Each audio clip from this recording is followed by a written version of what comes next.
ಚೇಳೂರು ತಾಲೂಕು ಕಚೇರಿಯಲ್ಲಿ ಇಂದು ನಡೆದ ಮಡಿವಾಳ ಮಾಚಿದೇವರ ಜಯಂತಿಯನ್ನು ಮಡಿವಾಳ ಸಮುದಾಯದ ಮುಖಂಡರ ಸಮ್ಮುಖದಲ್ಲಿ ಆಚರಿಸಲಾಯಿತು.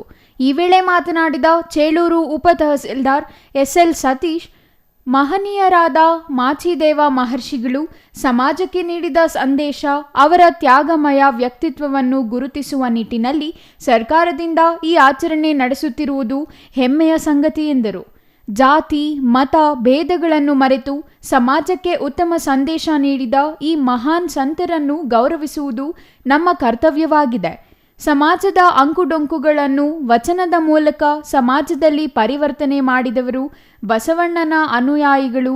ಬಟ್ಟೆ ತೊಳೆಯುವ ಮೂಲಕ ಮನಸ್ಸುಗಳನ್ನು ಕಲ್ಮಶದಿಂದ ತೊಳೆದು ಸಾರ್ಥಕ ಜೀವನ ನಡೆಸಬೇಕು ಎಂದರು.